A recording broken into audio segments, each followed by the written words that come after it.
Hello दोस्तों, good afternoon. कैसे हैं आप सभी लोग? मेरा नाम है सुमित राठी। आप सभी मेरे साथ हैं दोस्तों इंडिया के number 1 study channel for NCERT, जिसका नाम है एनसीईआरटी 101। कैसे हैं आप सभी लोग?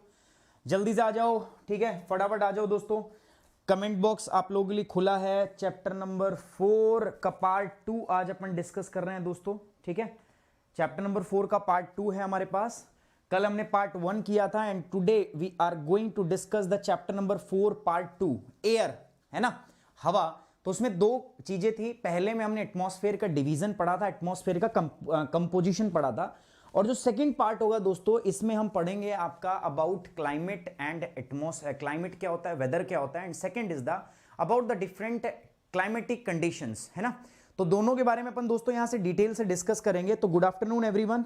मैं चाहता हूं एक बार सभी बच्चे जो हैं वो लाइक करें, वीडियो को शेयर करें, ताकि सारे लोग जो हैं, सारे बच्चे जो हैं, बाकी वाले जो हैं वो भी आ सकें और अपने साथ में जुड़ सकें। वीडियो को शेयर कर दो यार।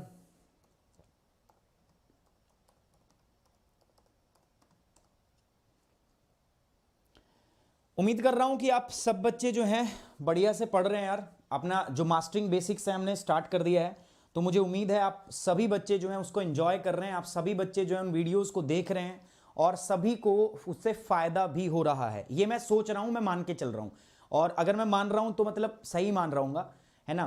तो आपको उसको करेक्ट प्रूव करना है, आपको सही साबित करना है कि सर हाँ बिल्कुल हम पढ़ाई कर रहे हैं, बिल्कुल हम चीज़ों को कर रहे हैं, अच्छे से पढ़ाई कर रहे हैं। तो दोस्तों एक बार फटाफट कनेक्ट हो जाओ यार। एनसीईआरटी चैप्टर नंबर 4 का पार्ट नंबर 2 हम डिस्कस करने वाले हैं, एयर। तो देखो, जैसे मैंने बताया था, इस पूरे चैप्टर के अंदर में 2 भाग थे यार। पहला जो भाग था ना इस चैप्टर का, उसके अंदर में हमने क्या डिस्कस किया था। तो फर्स्ट पार्ट जो था हमारा, अब ये दूसरा पार्ट है। पहला जो पार्ट जो हमने इसके अंदर डिस्कस किया था, उसके अंदर में क्या था दोस्तों, उसमें एटमॉस्फेयर के बारे में हमने पढ़ा था। मैं आपको बता देता हूं, द फर्स्ट पार्ट, इसके अंदर 2 अलग अलग सेगमेंट में बातें की गई हैं। ऑल्दो बहुत डिटेल में नहीं बताया इस चैप्टर के अंदर, बट देखो अपन जब पढ़ेंगे तो अपन तो डिटेल में पढ़ेंगे, है ना। अभी ठीक है 7th क्लास के एनसीईआरटी के बच्चों को बताया, लेकिन फिर भी मैं उतना लाइट नहीं बता सकता जितना एनसीईआरटी में, क्योंकि एनसीईआरटी में बहुत कम बताया है। तो मुझे उसमें से थोड़ा ज्यादा बताना पड़ेगा, डिटेल में बताना पड़ेगा। तो 2 कंपोनेंट थे चैप्टर नंबर 4 के, ठीक है। पहला जो कंपोनेंट था ना, उसके अंदर इसमें बताया गया था अबाउट एटमॉस्फेयर, कि एटमॉस्फेयर क्या है। अब एटमॉस्फेयर की भी 2 चीजों के बारे में इसने बताया था। वायुमंडल की 2 चीजें कौन कौन सी सर? पहला उसने कॉम्पोजिशन की बात की थी, और दूसरा जो था वो किया था आपका स्ट्रक्चर ऑफ एटमॉस्फेयर, ठीक है। 2 चीजों की बात यहां पे हुई थी। कॉम्पोजिशन मतलब किस किस चीज से मिलकर बना, गैसेस कॉम्पोजिशन कौन कौन से, एंड सेकंड में स्ट्रक्चर की बात हुई थी, ये एटमॉस्फेयर। सेकंड अगर मैं बात करता हूं चैप्टर 4 का ही जो पार्ट है, it talks about the weather and it's talk about the climate, ठीक है। इनके बारे में बात करते हैं। अब वेदर और क्लाइमेट दोनों ही क्या है, they are the study of different atmospheric conditions. ये क्या है दोस्तों, आपकी अलग अलग एटमॉस्फेरिक कंडीशन का स्टडी है। अब एटमॉस्फेरिक कंडीशन क्या होती है? जैसे हो गया अपने पास टेम्परेचर, जैसे क्या हो गया अपने पास दोस्तों प्रेशर, जैसे अपने पास क्या हो गया मित्रों ह्यूमिडिटी, जैसे अपने पास क्या हो गया दोस्तों आपका, इसके बाद अगर हम बात करें एयर, इसके बाद हम बात करें तो क्लाउडीनेस, ठीक है, एक्सेट्रा। तो ये सारी जो चीजें होती हैं, these comes under the whether the climate change. तो ये एक ओवरव्यू इसका दिया है इसने, आज एक ब्रीफ ओवरव्यू हम पढ़ेंगे किसके बारे में, वेदर और क्लाइमेट के बारे में। Are you getting my point? भाई क्या था पिछले टॉपिक में और क्या है आज के टॉपिक में, वो डिस्कस कर रहे हैं। तो चैप्टर 2 जो था, इसके 2 पार्ट थे। This is part 1, it comes under part 1 and here we are under the part 2, ठीक है। तो 2 पार्ट इसके बन रहे थे, तो मैं आपको बता देता हूं ताकि आपको कंफ्यूजन ना हो बिल्कुल भी, है ना। तो 2 पार्ट हैं आपके इसके, चैप्टर 4 के, चैप्टर नंबर 4 का पार्ट 1, चैप्टर नंबर 4 का पार्ट 2। चलिए, तो दोस्तों NCERT geography 7th class air chapter number 4, ये मेरे साथ आप पढ़ रहे हो दोस्तों, ठीक है, बाय मी सुमित राठी आप देख रहे हो दोस्तों। बता देता हूं, मेरे 4 अलग अलग चैनल्स हैं जिनके ऊपर मैं आपको पूरी यूपीएससी की तैयारी करा रहा हूं, जिसमें चारों चैनल्स के अंदर कौन कौन से, ज्योग्राफी 101, मैप 101, जिसका नाम अब बदल के हमने क्या रख दिया, यूपीएससी 101, ठीक है, यूपीएससी 101 इज द मैप 101। साथ साथ में करंट अफेयर 101, करंट अफेयर 101 को हमने रिप्ले, ये तो हम सेम है, ये करंट अफेयर के लिए है दोस्तों, ये कंप्लीट यूपीएससी के लिए। ये ज्योग्राफी 101 ज्योग्राफी जो अभी पढ़ रहे हो आप, दैट इज एनसीईआरटी 101, ये किसके लिए दोस्तों, आपका ये एनसीईआरटी के लिए। तो मेक श्योर दोस्तों आपने चैनल को सब्सक्राइब कर लिया फॉर एनसीईआरटी। तो जिस चैनल पे अभी हो आप एक बार देखिए, उस चैनल का नाम है एनसीईआरटी 101।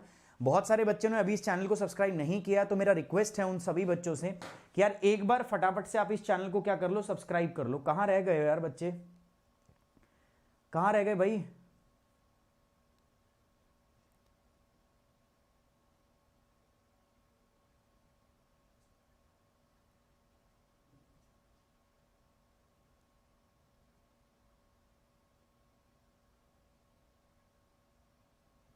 जल्दी से बुलाओ, कहां रह गए सभी, शेयर करो मैक्सिमम, सब बच्चों को बुलाओ, बताओ कि क्लास अपनी हो रही है।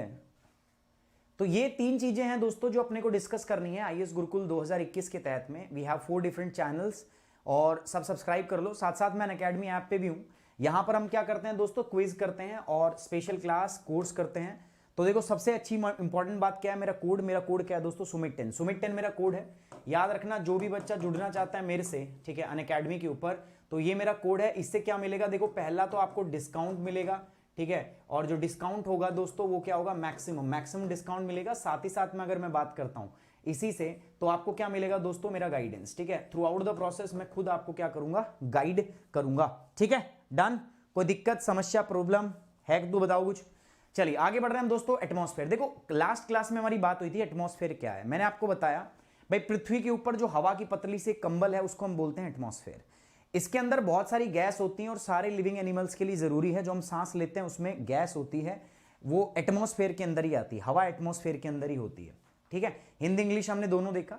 उसके बाद हमने बात किया कंपोजिशन, तो हमने बताया सर मुख्य गैस होती है नाइट्रोजन, ऑक्सीजन। वैसे अगर मैं एटमॉस्फेयर की कंपोजिशन की बात करूंगा तो गैस होंगी इसमें बहुत सारी। इसमें क्या होंगे दोस्तों, आपके डस्ट पार्टिकल, जिसको हम सस्पेंडेड पार्टिकल भी बोल देते हैं। इसमें क्या होंगे, सस्पेंडेड पार्टिकल मतलब घूमते हैं उसमें। इसके बाद हमने बताया आपको नेक्स्ट क्या होगा, इसमें वाटर वेपर, जलवाष्प। वाटर वेपर मैक्सिमम कितना होता है दोस्तों, 4% मैक्सिमम इस पाया जाता है। वैसे 0 से लेकर ये 4% तक होता है। तो नाइट्रोजन कितना, 78%, ऑक्सीजन कितना, 21%, साथ साथ कार्बन डाइऑक्साइड कितना है दोस्तों, 0.03%। तो मैंने हायरार्की बताई थी, सबसे ज्यादा ये पाया जाता है नंबर 2, ये नंबर 4। आप पूछोगे सर नंबर 3, तो नंबर 3 पर कौन है दोस्तों, आर्गन। इसके अलावा बहुत सारी चुरकुट गैसें पाई जाती है, इलियम, नियोन, पियोन, उनके बारे में बात नहीं करेंगे। तो ये मैडम जी ने अपने पाई चार्ट भी दिखा दिया कौन सा कितनी मात्रा में प्रेजेंट है। मैंने बताया था नाइट्रोजन सबसे ज्यादा प्रेजेंट है, नाइट्रोजन की आवश्यकता सबसे ज्यादा होती है। ह्यूमन नाइट्रोजन की हमें कोई आवश्यकता नहीं है, बट जो हम सांस लेते हैं उसमें कुछ नाइट्रोजन भी हमारे साथ जाता है, तो वो बाहर हो जाता है, जब हम रेस्पिरेट करते हैं तो बाहर हो जाता है। बाकी नाइट्रोजन जो 78% है वो सबसे ज्यादा किसको जरूरत होती है, पेड़ पौधों को। आपको पता है नाइट्रोजन का फर्टिलाइजर भी डालते हैं हम उसमें, यूरिया क्या है, नाइट्रोजन फर्टिलाइजर, तो उसकी जरूरत बहुत ज्यादा होती है नाइट्रोजन फर्टिलाइजर की। तो इस नाइट्रोजन को हम सीधा यूज नहीं कर सकते, इसको कन्वर्ट करना पड़ता है नाइट्राइट और नाइट्रेट के अंदर। उस प्रोसेस को हम बोलते हैं नाइट्रोजन फिक्सेशन, ठीक है, क्या बोलते हैं, नाइट्रोजन फिक्सेशन। तो वो होती है नाइट्रोजनस बैक्टीरिया के द्वारा, तो वो भी हमने देख लिया। साथ साथ कार्बन जो ग्रीन हाउस गैस इफेक्ट है उसके बारे में बात की थी हमने, कि किस प्रकार से जो ग्रीन हाउस गैस है वो सूर्य से आने वाली किरणों को आने तो देते हैं, इनकमिंग किरणों के लिए ट्रांसपेरेंट रहते हैं, बट जो पृथ्वी से टकरा के जो टेरेस्ट्रियल रेडिएशन जाती हैं उनको ट्रैप कर लेते हैं एटमॉस्फेयर में, जिससे तापमान बढ़ जाता है। और इसी को क्या बोलते हैं, ग्रीन हाउस इफेक्ट जो है वो कहा जाता है, ठीक है। और इसी से तापमान बढ़ता रहता है और उसी प्रभाव को हम बोलते हैं ग्लोबल वार्मिंग। ये कल हमने डिस्कस किया था। ग्लोबल वार्मिंग के और ग्रीन हाउस गैस के इफेक्ट क्या है दोस्तों, आपका स्नो का और जो रेनफॉल का पैटर्न है वो चेंज हो जाएगा, स्ट्रॉन्गर स्टॉर्म हो जाएंगे, डैमेज होगा कोरल रीफ्स को, higher temperature, more heat wave, change in animal and migration and the life cycle. सबको याद होना चाहिए, दीज आर द डिफरेंट, समझ रहे हो, 1 2 3 4 5 6 ठीक है, 7, 8, 9, 10, 10, 11, 11 ऐसी चीजें हैं जो क्लाइमेट चेंज के प्रभाव हैं। समझ रहे हो, ये ग्लोबल वार्मिंग के प्रभाव हैं। तो ये आपको याद होना चाहिए जब भी आप कोई आंसर लिखते हो या आपको सवाल पूछता है, तो these are the important things you must remember. Air circulation के बारे में बात हुई थी दोस्तों हमारी, मैंने आपको बताया था हवा बेसिकली हमेशा हाई प्रेशर से लो प्रेशर की ओर जाती है। ठीक है, होता क्या है, जब हम गर्म हवा करते हैं, जैसे ग्राउंड है, ग्राउंड जब गर्म होता है सूर्य की किरणों को एब्जॉर्ब करके सतह गर्म हो जाती है, तो गर्म होती है, तो गर्म जब होगा टेम्परेचर ज्यादा तो प्रेशर लो, तो हवा गर्म होकर ऊपर उठती है। जब हवा ऊपर उठती है तो उससे लो प्रेशर क्रिएट हो जाता है। जब ये हवा ऊपर जाती है, वार्म एयर क्या कर राइज करे, ऊपर जाएगी। अब हीट सोर्स नीचे है, गर्म नीचे से हो रही थी, अब हीट सोर्स से जैसे जैसे दूर जाएगी दोस्तों, आग के पास हाथ रखूंगा गर्म रहेगा, आग से दूर ले जाऊंगा हाथ क्या हो जाएगा मेरा ठंडा। तो जैसे जैसे हवा हीट सोर्स से दूर जाएगी हवा ठंडी होने लगेगी, और ठंडी हवा फिर भारी हो जाएगी, भारी होकर फिर से नीचे आएगी, फिर नीचे आएगी यहाँ पर नीचे, फिर गर्म हो जाएगी, फिर ऊपर। तो ये जो साइकिल चलता रहता है ना, इस साइकिल को हम क्या बोलते हैं दोस्तों, दिस इज कन्वेक्शन साइकिल। कल मैंने आपको बताया था इसको हम बोलते हैं संवहन चक्र। ठीक है, क्या बोलते हैं, संवहन चक्र, ये बात भी हो चुकी थी। फिर हमने बताया स्ट्रक्चर ऑफ एटमॉस्फेयर, मैंने बताया था टेम्परेचर के आधार पर हम एटमॉस्फेयर को अलग अलग भागों में बांटते हैं। तो पहला होता है ट्रोपोस्फेयर, जिसको हम बोलते हैं क्षोभ मंडल, हिंदी में क्या बोलते हैं इसको दोस्तों, in Hindi this is known as क्षोभ मंडल।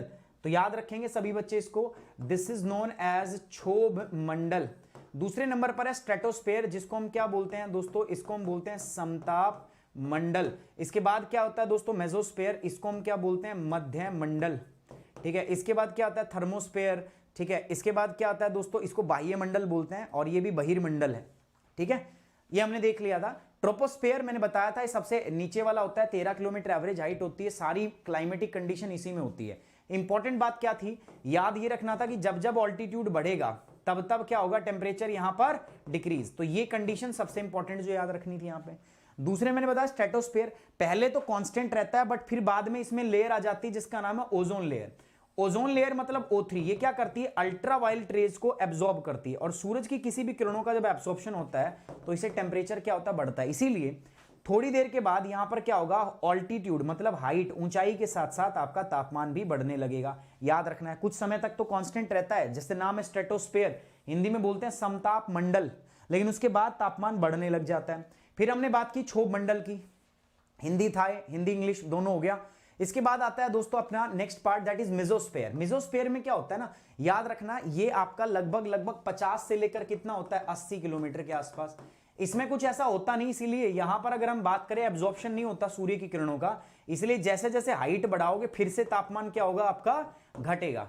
यहां पर सबसे इंपॉर्टेंट चीज क्या होगी, मेटेरॉइड्स, जो आपके उल्का पिंड आते हैं वो इसी एरिया में आके जलने लग जाते हैं। इसके बाद बात हुई थर्मोस्फेयर, फिर से यहां पर क्या आ जाती है दोस्तों, यहां पर आ जाती है आपके पास मॉलिक्यूलर ऑक्सीजन। ठीक है, 200 से लेकर आपका 1183 किलोमीटर तक की हाइट तक ओ अपने ऐसे ऑक्सीजन पाई जाती है, ऑक्सीजन की लेयर पाई जाती है। ये ऑक्सीजन भी क्या करती है, सूरज से आने वाली पर्टिकुलर अल्ट्रावायलेट रेज को एब्सॉर्ब करती है, और एब्सॉर्प्शन होगा तो क्या होगा, तापमान बढ़ेगा। तो अगेन इस जोन में भी तापमान बढ़ता है, तो यहां पर भी हम बात करें, ऑल्टीट्यूड बढ़ेगा तो क्या होगा, आपका तापमान भी बढ़ेगा। और इसी से यहां पर जो चीज पार्टिकल होते हैं उनका आयोनाइजेशन होने लगता है, तो इसको बोलते हैं हम आयोनाइजेशन। तो यहां पर आयनोस्फेयर भी बोलते हैं, आयंस मिलते हैं अपने। ये आयंस क्या करते हैं दोस्तों, इन आयन से ही हमारे जो नीचे से सिग्नल भेजते हैं वो टकरा के वापस आते हैं, और इसी की वजह से हमारा रेडियो वेव और जो आपका सैटेलाइट कम्युनिकेशन है वो संभावित होता है। एक्सोस्फेयर बाहरी मंडल, इसके अंदर कुछ नहीं होता, इसमें बहुत हल्की हल्की गैस पाई जाती है, इसमें भी तापमान बढ़ता है हाइट के साथ। तो ये बातें मैंने आपको कल बताई थी, उम्मीद कर रहा हूं सबको ये बातें याद होगी। तो आप डायग्राम से भी देख सकते हो, डायग्राम आपको स्टडी करना आना चाहिए दोस्तों। देखो पहले क्या हो रहा था, ये था हमारे पास, देखो ट्रोपोस्फेयर, ऐसे अगर ऊपर जा रहे हैं तो हाइट को इंडिकेट कर रहे हैं, देख रहे हो 10, 20, 30 ये हाइट है, 40, 50 किलोमीटर, 60 किलोमीटर, 70, 80 है ना। तो सबसे नीचे, और इधर जा रहे हैं तो ये क्या है, तापमान, ये है 0 डिग्री, इधर माइनस में है और इधर क्या पॉजिटिव। तो ट्रोपोस्फेयर यहां पर है लगभग। तो हम जब ऊपर जा रहे हैं, देखो अब हाइट पे जा रहे हैं, तो हाइट पे जा रहे हैं, देखो तापमान क्या हो रहा है, घट रहा है। ऐसा ही होता है ट्रोपोस्फेयर में, हाइट के साथ तापमान घटता है। फिर स्ट्रेटोस्फेयर में कुछ समय तक कांस्टेंट रहता है, फिर उसके बाद ये बढ़ने लग जाता है। क्यों, बिकॉज ऑफ ओजोन, O3 की वजह से। फिर क्या होगा, फिर डिक्रीज हो जाएगा मेसोस्फेयर में। फिर क्या होगा, फिर बढ़ने लगेगा। सर ये क्यों बढ़ रहा है, because of molecular oxygen, O की वजह से। ठीक, तो ये आपको आना चाहिए, स्टडी करना, इसको पता होना चाहिए आपको। तो ये हमने दोस्तों प्रीवियस क्लास के अंदर में आपका देख लिया था। Now will move to the next part, that is the weather and climate.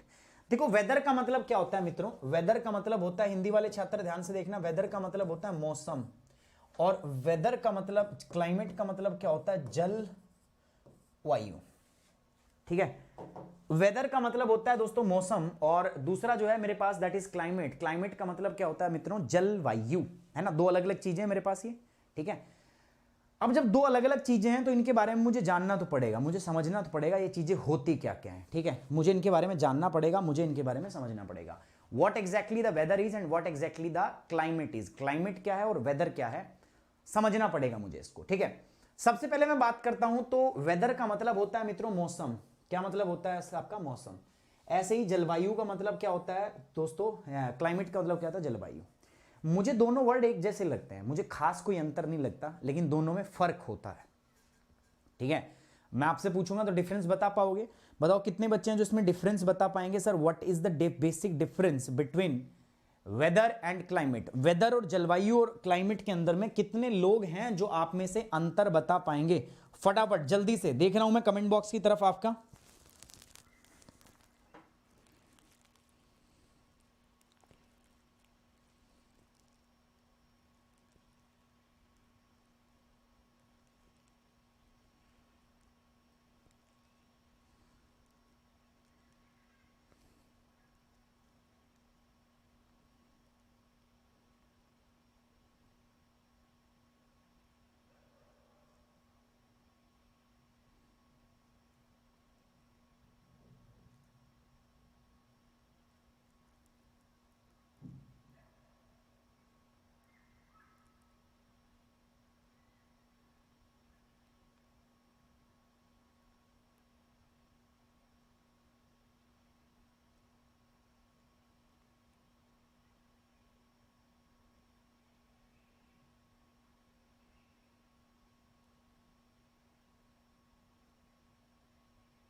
ठीक है, बिल्कुल सही बात बोल रहे हैं आप, बिल्कुल सही बात बोल रहे हैं, बिल्कुल सही बात बोल रहे हैं, बिल्कुल सही बात बोल रहे हैं। ठीक है, देखो बहुत माइनर डिफरेंस है दोनों में, अगर हम बात करें दोनों का, तो दोनों में बहुत माइनर डिफरेंस होता है वेदर के अंदर और क्लाइमेट के अंदर। ठीक है, देखिए मेरी बात सुनिए, हमारे पास क्या होता है दोस्तों, we have certain atmospheric condition. ठीक है, हमारे पास कुछ एटमॉस्फेरिक कंडीशन होती है। सर ये कौन सा एलियन सा वर्ड है, मैं बता देता हूं, हिंदी वाले छात्रों के लिए इसको बोलेंगे वायुमंडलीय अवस्थाएं। तो ये हमारे पास कुछ वायुमंडलीय अवस्थाएं होती हैं सर के, जैसे तापमान, तापमान एक हमारे वायुमंडल की अवस्था है। ठीक है, जो हमें क्या बताता है, दैट जो टेम्परेचर है ये बताता है कि कितनी हीट एनर्जी अवेलेबल है। तापमान ज्यादा, that means we have high amount of heat energy available at a particular point of time. Similarly अगर मैं आपसे बोलता हूं दोस्तों प्रेशर, ठीक है, जब मैं प्रेशर का बोलता हूं that is also a atmospheric condition. इसके बाद मैं आपको बोलता हूं moisture, moisture is also atmospheric condition. ठीक है, इसके बाद अगर मैं बात करता हूं आपके पास, मॉइस्चर भी कह दो या ह्यूमिडिटी कह दो, बात एक ही है। ठीक है, एक ही बात है दोस्तों। अगर मैं बोल दूं एयर, ठीक है, तो एयर तो प्रेशर की वजह से चलती है, खैर इसको लिखने का मतलब नहीं है, लेकिन एनसीईआरटी में इन चीजों को लिखा हुआ है। इसके बाद हम बात करते हैं दोस्तों क्लाउडीनेस, ठीक है, कितने बादल हैं। इसके बाद अगर मैं बोल देता हूं आपका रेनफॉल, बारिश, है ना, वो भी मॉइस्चर और ह्यूमिडिटी का एक रिजल्टेंट फैक्टर होता है। तो कहने का मतलब है ये जो है हमारे पास, these are different atmospheric condition, ये हमारे पास अलग अलग वायुमंडलीय अवस्थाएं होती हैं। ठीक है, these are the different atmospheric condition. Hindi में क्या बोलोगे सर, तापमान, उसके बाद वायुदाब, आर्द्रता, उसके बाद क्या बादल, और तीसरा क्या रेनफॉल, है ना। Now these are the different atmospheric condition. जब भी हम इनकी स्टडी करते हैं, whenever we study about these atmospheric condition, उसको हम क्या बोलते हैं, या तो बोलेंगे क्लाइमेट या बोलेंगे जलवायु। फर्क क्या होता है, whenever we take a short term account, जब भी यार मैं दोस्तों थोड़े समय के लिए करता हूं, मैं शॉर्ट टर्म अकाउंट करता हूं, मैं या शॉर्ट टर्म स्टडी करता हूं, अकाउंट और स्टडी मतलब सेम है, तो इसको क्या कह देंगे दोस्तों, then it is going to be known as the मौसम, वेदर। मतलब थोड़े समय का अध्ययन। सर थोड़ा समय कितना, देखो थोड़ा समय ऐसा है सर, ये मिनिमम जो है, मैक्सिमम एक हफ्ता हो सकता है, 1 वीक हो सकता है, मैक्सिमम 1 वीक हो सकता है। ठीक है। बाकी ये जो चीज है वो डे टू डे में मापी जाती है, डे टू डे। मौसम कहते हैं ना, आज का मौसम कल से ठंडा है यार, कल ज्यादा मतलब तापमान ज्यादा था, आज का मौसम कल से ठंडा है। That means we are comparing the today's atmospheric condition with the yesterday. ठीक है, तो ऐसे कंपैरिजन करते हैं। तो आज का मौसम कल से क्या था, ठंडा। तो day to day atmospheric condition को हम मापते हैं इसके अंदर। शॉर्ट टर्म हो गया। ये जो है दोस्तों, इसमें क्या है, whenever we take a long term account, ठीक है, जब भी हम लॉन्ग टर्म अकाउंट लेते हैं, लंबे समय के लिए किसी चीज का अध्ययन करते हैं, whenever take the long term account या स्टडी, तो फिर उसको हम क्या बोल देते हैं दोस्तों, फिर उसको हम बोलते हैं दोस्तों कि लंबे समय के लिए अध्ययन कर रहे हैं। Now we will say this as the long term study, that is जलवायु, उसको हम बोल देंगे आपका climate. So these are the two basic difference here. Long term में सर जी आप मुझे बताओ सर कितना होगा लॉन्ग टर्म में दोस्तों, मिनिमम बता रहा हूं आपको 35 ईयर। ठीक है, ये आपका जो होता है ये लॉन्ग टर्म में हम इसको कंसीडर करते हैं। ठीक है, साधारणतः इसको हम थोड़े समय के लेते हैं, इसको लॉन्ग टर्म में हम कंसीडर करते हैं। मिनिमम 35 ईयर होता है आपका, मैक्सिमम तो प्रभु की इच्छा तक हो सकता है। जैसे एग्जाम्पल लेते हैं हम, ठीक है, इसका एग्जाम्पल बताओ मुझे। ठीक है, जैसे मैं बोल दूं इंडिया आज, जैसे मैंने बोल दिया ना आज का मौसम, कह दिया ना मैंने, कल से ठंडा है। ठीक है ना, तो आज का मौसम कल से ठंडा है। ठंडा मतलब we are comparing the temperature, यानी कि मैं कह रहा हूं कि आज का तापमान कल से क्या है, कम है, यही कहना चाहता हूं ना। तो मैंने आज को किससे कंपेयर किया, कल से। या मैं ये कहता हूं आज की जलवायु कल से ठंडी है, कहीं सुना है किसी ने, और सुना है तो उसको एक लगा देना मेरी तरफ से। अगर कोई तुम्हें ऐसे बोलता है ना आज की जलवायु कल से ठंडी है, तो एक बार उसका कान गर्म कर देना। वो कहेगा ठंडी है, तुम कान गर्म कर देना एक बार उसका, मेरे कहने से। दूसरा, यहां पर क्या बोला जाता है, जैसे हम कहते हैं इंडिया हैज सब ट्रॉपिकल टाइप ऑफ क्लाइमेट, बोल देते ना, इंडिया हैज सब ट्रॉपिकल टाइप ऑफ क्लाइमेट। ठीक है, या हिंदी में कहते हैं भारत की जलवायु उष्ण कटिबंधीय जलवायु है, सुना होगा। या क्या होगा, भारत की जलवायु सर मानसूनी जलवायु है। कभी सुना है सर भारत का मौसम मानसूनी मौसम है, सुना है कभी? मां कसम है, सच बताना ईमानदारी से, कभी सुना है क्या भारत की जलवायु, भारत का मौसम मानसूनी मौसम है? कईयों ने सुना होगा, कई अफ्रीकन लोग होंगे, बताओ बताओ भाई। अरे है क्या कोई पहलवान, बताओ कोई पहलवान है ऐसा?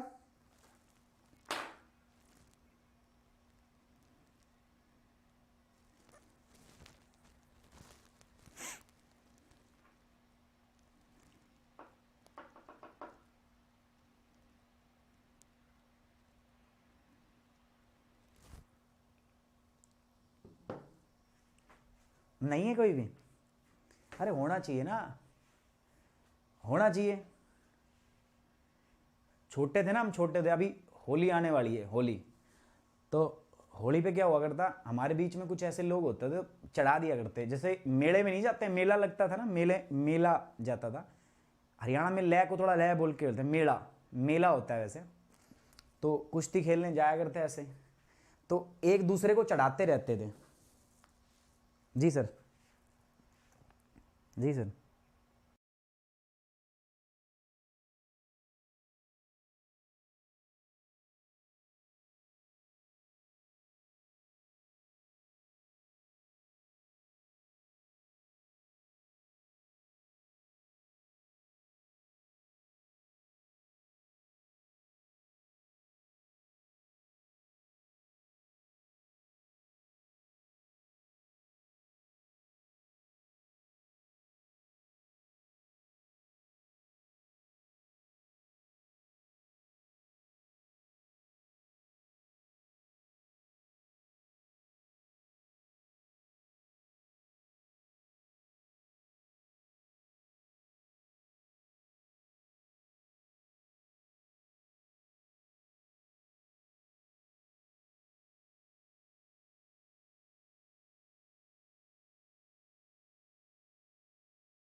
चलिए दोस्तों, तो कहाँ थे हम? ठीक है, माफ़ी चाहूँगा, थोड़ा सा माफ़ी चाहूँगा यार। पंकज गर्ग बोला, बताओ ना टॉपर्स कहाँ से पढ़ते हैं? आपकी ज़रूर ऑफिसर हैं और टॉपर्स भी आपको पता होगा, और अगर नहीं पता है तो मुंह बंद रखिए। यहाँ ये कौन क्या कर रहा है? पंकज ऐसे शिकार की तो मैं तलाश में रहता हूँ, कहाँ सीखे पंकज? आइयो दिखा। पंकज भलाई इसी में है कि मेरे को कुछ लिखा हुआ ना मिला हो तेरा। अगर मेरे को तेरा कुछ लिखा हुआ दिख गया ना, तो यहां तो छोड़ो, कभी कहीं पे भी कमेंट नहीं करोगे, मैं गारंटी देता हूं। यहां का तो छोड़ ही दो फिर ये शेर की मांद है ये चैनल, समझ रहे हो? यहां सारे शेर बैठे हैं। यहां कुछ बोलोगे तो इतनी सुनाएंगे तुम्हें, इतनी सुनाएंगे, जिंदगी में तुम्हारी रूह कांप जाएगी दोबारा आने में यहाँ पे। ठीक है ना?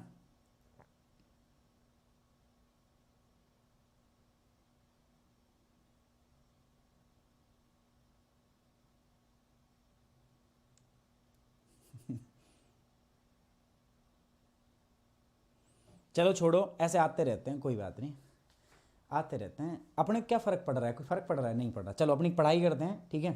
पढ़ाई करते हैं, छोड़ दो। दिखेगा, आप मत करो कमेंट, दिखेगा यहाँ से अभी ब्लॉक कर दिया जाएगा, उसको ब्लॉक कर देंगे अपने आप, छोड़ दो। ठीक है, खाम का क्यों भी किसी पे शनि ग्रह किसी का भारी करवा रहे हो ठीक है? सो वेदर और क्लाइमेट, ये समझ में आ गई बात दोस्तों? अब ऐसा होता है ना, ठीक है, हम ऐसा मान के चलते हैं। चलिए आगे बढ़ रहे हैं हम दोस्तों इसी के साथ। तो यही चीज होता है, इसी को हम बताएंगे आपको, ठीक है? यही चीज मैंने आपको बताई है। वेदर क्या होता है? ठीक है, वेदर क्या होता है दोस्तों? Short term atmospheric account of various atmospheric condition, है ना? Short term account of various atmospheric condition, जो हमारे पास अलग अलग वायुमंडलीय अवस्थाएं होती है ना, उनका शॉर्ट टर्म अकाउंट जो होता है, थोड़े समय के लिए जो हम पढ़ते हैं ना, उनको हम बोलते हैं क्या दोस्तों? आपका क्लाइमेट। ठीक है, अच्छा उल्टा लिख दिया ना हमने। Short term account of various atmospheric condition are known as not climate यार, they are known as the weather, मौसम। ठीक है, जैसे yesterday was more hotter than the today, जैसे कल आज से ज्यादा गर्मी थी, कल और आज का कंपैरिजन है। ऐसे ही जलवायु होती है दोस्तों। जलवायु क्या होता है? लॉन्ग टर्म अकाउंट, लंबे समय के लिए पढ़ते हैं। जलवायु में क्या करते हैं हम दोस्तों? लंबे समय के लिए। ये बात याद रखना है बस आपको, ये बेसिक चीजें हैं। कई बार क्या होता है, बेसिक्स नहीं पता होता है हमें। मौसम और जलवायु दोनों को मैं इसे बता रहा हूं। यहां जलवायु नहीं आएगा, यहां पर जलवायु नहीं आएगा दोस्तों। हेयर जनरली हम क्या कहेंगे? मौसम। ठीक है, ये हमने देख लिया। हिंदी में भी है, इंग्लिश में भी आपके साथ में। अब बात करते हैं एटमॉस्फेरिक कंडीशंस की। सर मैंने बात क्या की? मैंने क्या कहा सर? लॉन्ग टर्म और short term account of various atmospheric condition. जलवायु को भी और मौसम को भी हम क्या कहेंगे कि जब हम विभिन्न वायुमंडलीय अवस्थाओं का अध्ययन करते हैं। सर ये वायुमंडलीय अवस्थाएं होती क्या क्या हैं, कौन कौन सी होती हैं दोस्तों? वही मैं बताना चाहता हूं। सबसे पहली वायुमंडलीय अवस्था मेरे पास होती है जिसका नाम है टेम्परेचर। हिंदी वाले छात्र प्यार से बोलेंगे तय तरबूज आम, मैं मछली, नहीं गलत हो गया यार ये तो। तय तरबूज आम, फिर उसके बाद पै पतंग, फिर मैं मछली आम, और न नल तापमान, साथ साथ में एयर प्रेशर, इसको क्या बोलेंगे दोस्तों हम? वायु दाब। इसके बाद क्या होगा दोस्तों अपने पास? विंड, विंड मतलब हवा। ये सब क्या है दोस्तों? ये एनसीईआरटी में दिया हुआ। ह्यूमिडिटी मतलब आर्द्रता। So all these are the atmospheric condition. So one by one करके पढ़ते हैं इनको, ठीक है? So let's have start for the first. क्या है दोस्तों हमारा? Temperature. Sir what is temperature? दोस्तों टेम्परेचर जैसे लिखा नहीं देखते हो आप मैप में, आज का तापमान 17 डिग्री सेंटीग्रेड है, ऐसे देखते हो ना? आज का तापमान कितना? 17 डिग्री सेल्सियस। दिल्ली का यह है आज का, ठीक है? 17 डिग्री सेंटीग्रेड था। थर्सडे 12 PM, सनी, है ना? मौसम कैसा है? सनी सनी। आज ब्लू है, सनी सनी सनी, तो सनी सनी है यहाँ पर। तो 17 डिग्री तापमान है यहाँ पे, ठीक ठाक है। तो तापमान क्या होता है दोस्तों? Degree of hotness. क्या होता है? समझो बात को, डिग्री ऑफ हॉटनेस। देखो दो चीजें होती हैं यहां पर भी जो सेम सेम लगती है दोस्तों। एक तो लगता है हीट और एक लगता है तापमान, ठीक है? दो चीजें जो है ना ये सेम सेम लगती है, लेकिन वास्तव में क्या सेम होती है? नहीं। डिग्री का हीट का मतलब क्या होता है? ऊष्मा, और इसका मतलब होता है ताप और मान, तापमान। एक तो ऊष्मा और दूसरा क्या होता है दोस्तों मेरे पास? तापमान। अब ये होता क्या है दोस्तों? देखो दोनों ही हैं। अब दोनों की चीजें जो है वो स्टडी है। किस चीज की स्टडी है मैं बता देता हूं। हीट और टेम्परेचर बोथ आर स्टडी। होता क्या है, energy, heat is a form of energy, ऊष्मा का एक रूप है। एंड टेम्परेचर जो है it talks about the availability of the energy. अगर मैं बोलता हूं किसी चीज का टेम्परेचर हाई है, इसका मतलब उसमें हीट एनर्जी क्या ज्यादा है कम है।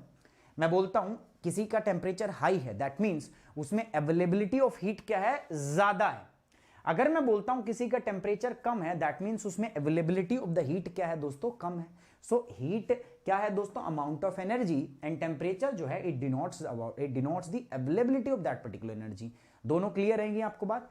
एक किसके बारे में बताता है, एक ऊर्जा के बारे में बताता है, तो दूसरा उसकी अवेलेबिलिटी के बारे में बताता है। ठीक है, तो तापमान क्या हुआ दोस्तों, nothing but the hotness. Hotness के साथ साथ कोल्डनेस भी जोड़ दो।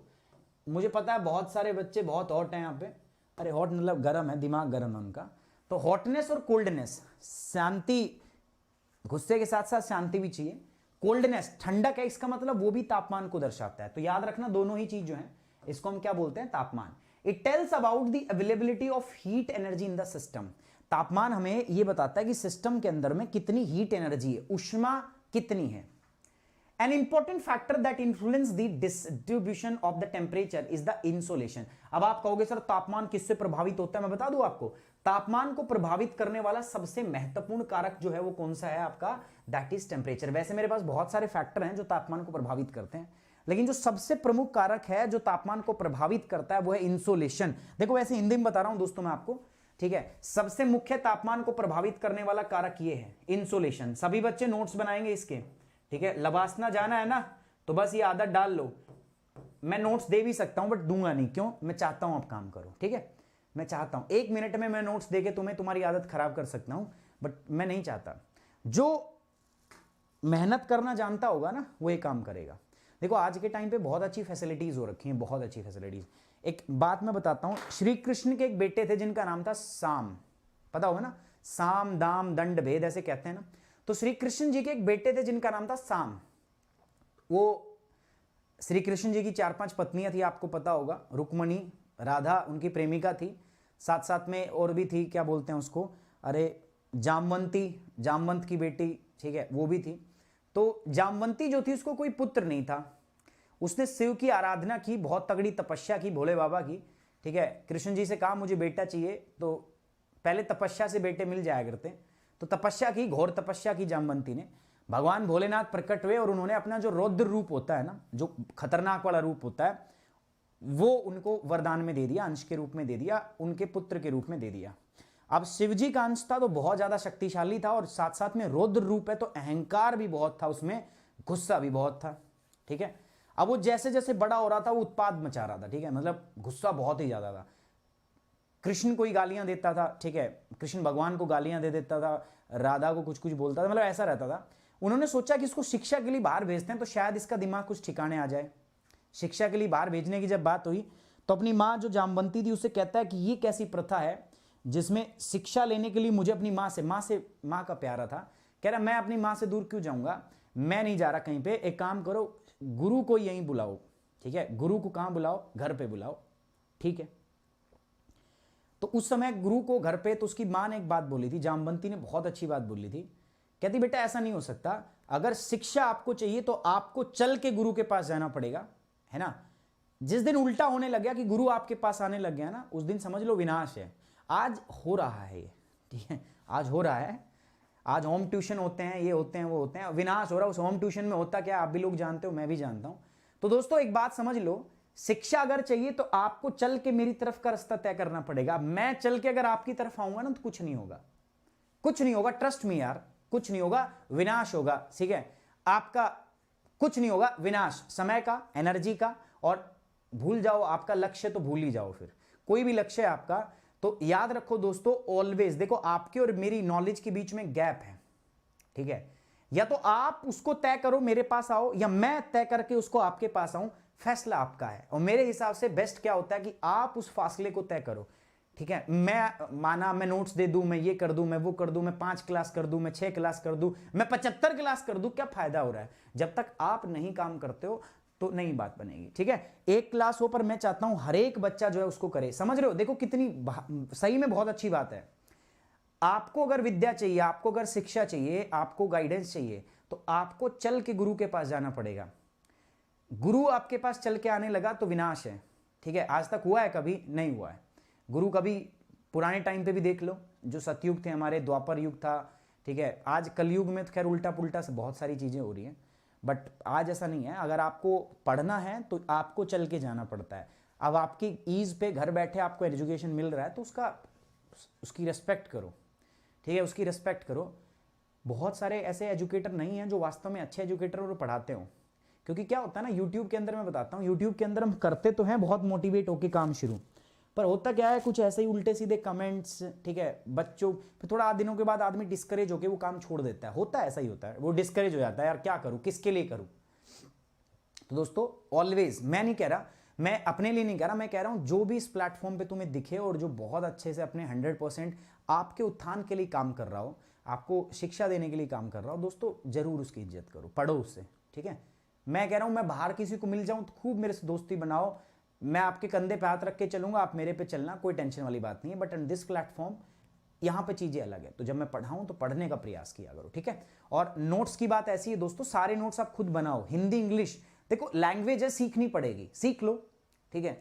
आपको पता है हमारा एजुकेशन सिस्टम थोड़ा सा कॉलोनियल है, ब्रिटिश टाइम। मैं भगवान कसम, मैं इंग्लिश नहीं आती थी मेरे को, अब मैं 10वीं तक हिंदी मीडियम से पढ़ा हुआ हूं, बिल्कुल प्योर हिंदी मीडियम से।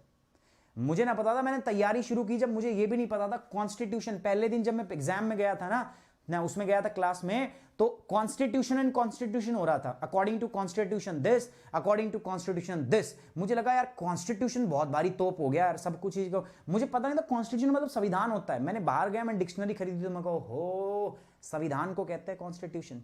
मैं कहा भाई हद होगी, संविधान तो पढ़ा हुआ था ना। तो बात ऐसी होती है दोस्तों, जब मैं कर सकता हूं ना तो कोई भी कर सकता है। If I can do then anybody can, आप में से कोई भी कर सकता है। लेकिन हाँ, लगन होनी चाहिए, सीखने की चाह होनी चाहिए, इच्छा होनी चाहिए। अगर आप सीखना चाहते हो, है ना, मछली और बंदर के बीच में अगर हम रेस कराएं और बंदर से कहें पेड़ पे चढ़ना है और मछली को भी कहें पेड़ पे चढ़ना है, मछली के लिए पेड़ पे चढ़ना मुश्किल तो है, लेकिन अगर वो प्रयास करे तो नामुमकिन नहीं है। मानते हो इस बात को? मुश्किल है मछली के लिए लेकिन नामुमकिन नहीं है।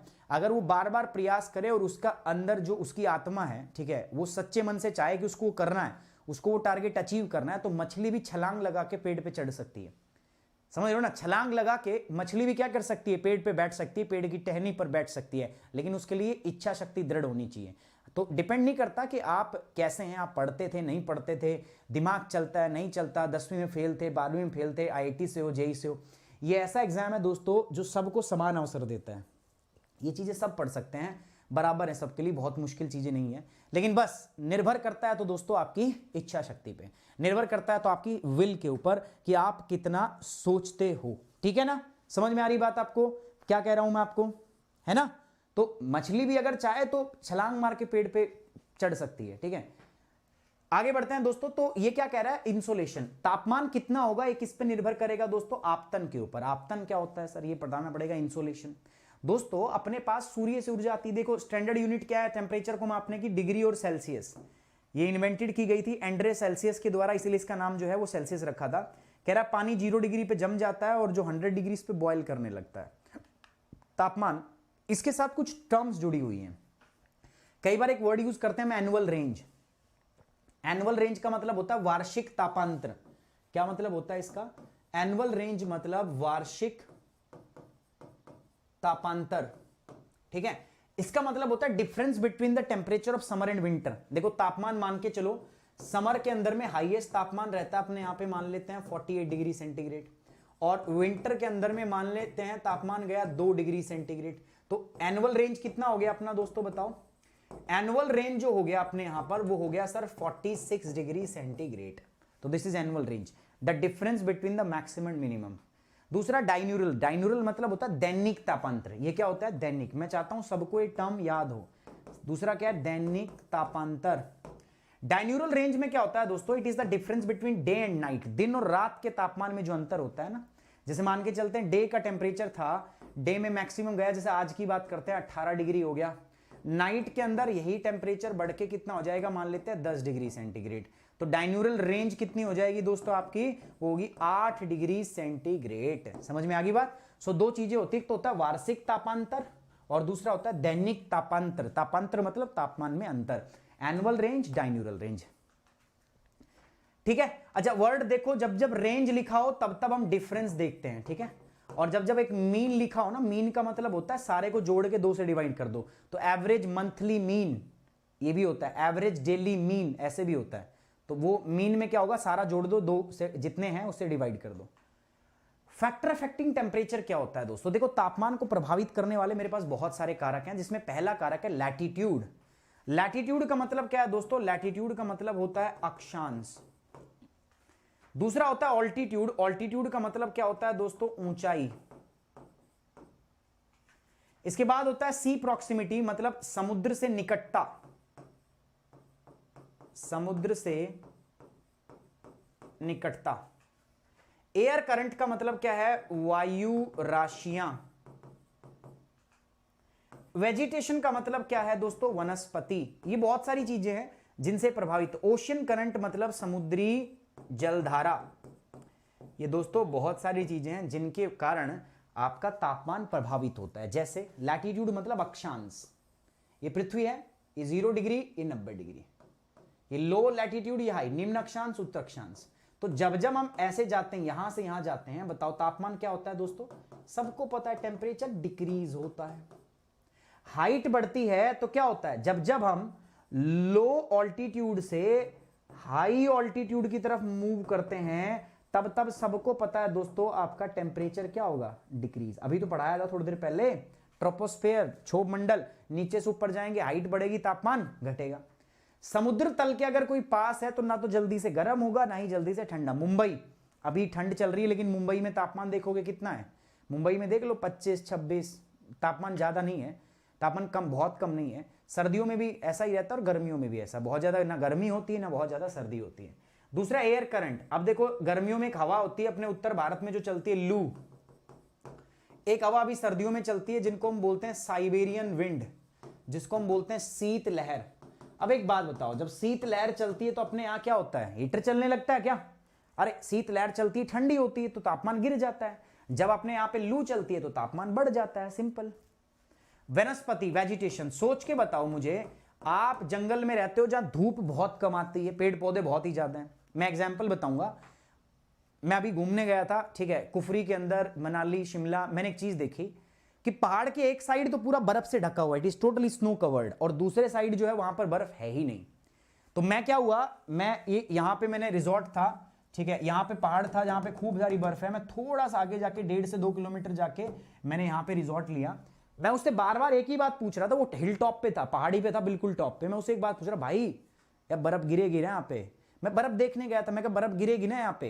क्योंकि मेरे को था कि यार यहाँ तो बर्फ पड़ी हुई है, यहाँ बर्फ नहीं। क्यों ऐसा क्यों होता है? तो दोस्तों वो हिल टॉप पे ज्यादा होता है ना, उस पे इंसोलेशन होती है, साथ साथ पेड़ पौधे ना होने की वजह से सूरज की धूप सीधी नीचे पड़ते, जिससे वो क्या हो जाती है? बर्फ पिघल जाती है। लेकिन यहाँ पे क्या था? पेड़ पौधे, जंगल, फॉरेस्ट एरिया था ये, ठीक है।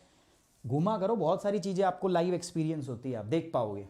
उसके बाद क्या था? ओशन करंट, समुद्री जलधारा, ये भी समझाऊंगा हम आपको। जिस प्रकार गर्म समुद्री जलधारा से तापमान में गर्मी आ जाती है, उसी प्रकार ठंडी समुद्री जलधारा से ठंडक आ जाती है।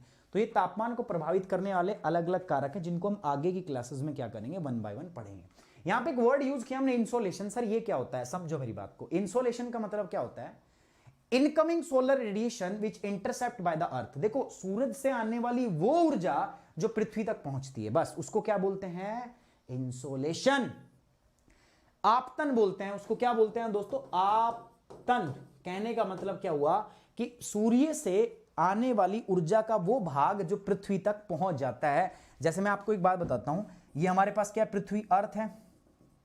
अब जो सूरज है ना, सन, सूरज के सन का अगर मैं बात करूं, आपका आई थिंक 20 लाख अगर एनर्जी पार्टिकल है ना, उन 20 लाख एनर्जी पार्टिकल में से शायद 2 करोड़ एनर्जी पार्टिकल में से पृथ्वी के पास सिर्फ 1 पार्टिकल पहुंचता है। सोच लो आप। तो पृथ्वी, सूर्य जो है अपना तो 100% भेजता है, लेकिन बीच में गायब हो जाता है। कितना आपका दोस्तों? 53% है। ये 53% किसकी द्वारा एब्जॉर्ब हो जाता है? एटमॉस्फेयर। यहां तक सिर्फ कितना पहुंचता है? 47%। तो ये 47 जो धरती तक पहुंचता है, इसको हम क्या बोलते हैं दोस्तों? इंसोलेशन। अब आगे की एनसीईआरटीज पढ़ोगे ना, तो वहां पर एक टॉपिक और आएगा जिसमें मैं पढ़ाऊंगा आपको हीट बजट। एक टॉपिक होगा जिसमें हम पढ़ाएंगे आपको हीट बजट, तो वहां मैं सारी चीज समझाऊंगा आपको। अभी के लिए इतना याद रखो कि सूर्य के प्रकाश की वो ऊर्जा, वो मात्रा जो धरती तक पहुंचती है उसको हम बोलते हैं आपतन। क्या बोलते हैं? आपतन, या उसको हम क्या बोलते हैं? इंसोलेशन। ठीक है, ओके।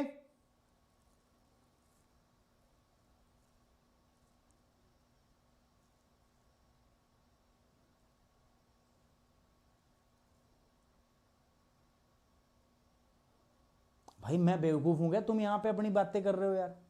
हैं भाई, मैं बेवकूफ हूं यहां? मैं बेवकूफ हूं? अभी बोल दूं, ब्लॉक कर देंगे आप सभी को, पता है।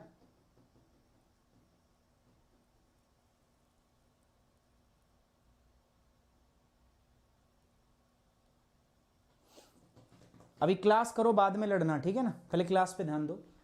इंसोलेशन हो गया, इंसोलेशन पढ़ लिया हमने, व्हाट इज इंसोलेशन, है ना? तो इंसोलेशन में सिंपल याद रखोगे कि सूर्य की जो जितनी मात्रा धरती तक पहुंचती है प्रकाश की, उसको इंसोलेशन बोलते हैं। अच्छा एक बात बताओ, सूर्य का प्रकाश इक्वेटर पे तो लंबवृत्त पड़ता है, लेकिन जैसे जैसे ऊपर जाते हैं सूर्य की किरणें क्या होती है? तिरछी। तो जब तिरछी किरणें जाएगी तो सूर्य का प्रकाश कम पहुंचेगा या ज्यादा? कम। तो याद रखना, इक्वेटर के ऊपर तापमान ज्यादा होता है क्योंकि इंसोलेशन ज्यादा होता है, आपतन ज्यादा होता है।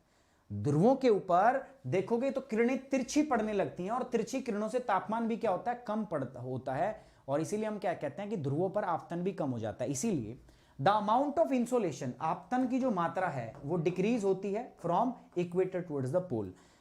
इक्वेटर से पोल की तरफ जो मात्रा है वो क्या होने लगती है? आपका डिक्रीज होती है। अब अगली बात करते हैं एयर प्रेशर। एयर प्रेशर क्या होता है? देखो, हवा जो है ना अपने आसपास चारों तरफ हवा है। मैं हूं, मेरे सर के ऊपर मैंने देखा भाई ट्रोपोस्फेयर, फिर स्ट्रेटोस्फेयर, फिर उसके ऊपर, ठीक है, ये स्फेयर, वो स्फेयर, बहुत सारे स्फेयर है। और इसमें क्या? हवा। हवा के कितने कण होंगे अपने ऊपर, सर के ऊपर? बहुत सारे हैं सर। और हर हवा के कण का कुछ तो, मैं ऑक्सीजन की बात करता हूं, ऑक्सीजन का एटॉमिक वेट कुछ तो होता है। हाँ होता है सर। तो ऐसे सोच के देखो अपने ऊपर कितनी हवा है, मतलब बहुत कई टन हवा है अपने ऊपर, लेकिन उसका प्रेशर कभी फील होता है आपको? नहीं। हवा जो है ना, उसके पास क्या है? भार। हवा के पास क्या है? वेट। वेट है तो mass into acceleration, mg, force लगेगा हम पे, और उसी फोर्स को हम क्या बोलते हैं? प्रेशर। हवा के द्वारा हम पे लगने वाला को क्या बोलते हैं? देखो मैं यहां खड़ा हूं, ठीक है, चलो मैं आपको खड़ा कर देता हूं, आप खड़े हैं यहां पे, और ऊपर से ये आपकी क्या है? Air column. और इस एयर कॉलम के अंदर में क्या है दोस्तों? बहुत सारे वायु के कण उपस्थित हैं, ठीक है। अब सबका क्या होगा? ये एयर के पार्टिकल्स हैं, और सभी एयर पार्टिकल का क्या होता है दोस्तों? कुछ ना कुछ वेट होता है, भार होता है कि नहीं होता?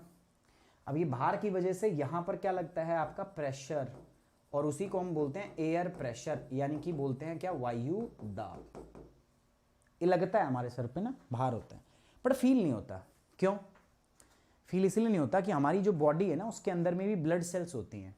तो हमारी ब्लड की जो सेल्स हैं वो भी बाहर एक्सर्ट, प्रेशर एक्सर्ट करती है, ऊपर से एटमॉस्फेयर करता है। हमारा ब्लड जो सेल्स हैं, हमारी ब्लड जो है ना, जो वेन्स हैं उसमें ब्लड है, वो भी बाहर की तरफ प्रेशर एक्सर्ट करता है। तो दोनों चीज बैलेंस रहती है, ऊपर से भी आ रहा है और बैलेंस रहती है। चंद्रमा पे जाते हो, वहां एयर है, एटमॉस्फेयर है? नहीं। तो एटमॉस्फेयर पे जाते हो चंद्रमा पे, तो बाहर का प्रेशर खत्म हो जाता है, आपकी जो बॉडी के अंदर जो ब्लड है उसका प्रेशर बढ़ जाता है। इसीलिए आपकी जो बॉडी में वेन्स हैं वो स्वेल करने लगती हैं, और स्वेलिंग की वजह से आपके नाक में से खून आने लगता है। इसीलिए जो एस्ट्रोनॉट्स होते हैं ना, जब एस्ट्रोनॉट ऊपर जाते हैं तो एक स्पेशल टाइप का सूट, वो झोड़े से में गाले रखते हैं उनको, ऐसे ना बड़ा सा हेलमेट टाइप का सा पहने रखते हैं उसको, ठीक है। वास्तव में वो क्या होता है? वो एक प्रोटेक्टिव सूट होता है जिसके अंदर में प्रेशर मेंटेन रहता है, सिलेंडर टाइप लगा के जाते हैं, वो प्रेशर मेंटेन रहता है। अगर ऐसा ना होगा तो उनको क्या होने लग जाएगी दोस्तों? ब्लीडिंग। क्यों? क्योंकि अंदर से प्रेशर तो लगेगा लेकिन बाहर से एटमॉस्फेयर का प्रेशर नहीं आएगा, इसकी वजह से उनको क्या होने लगती है? ब्लीडिंग।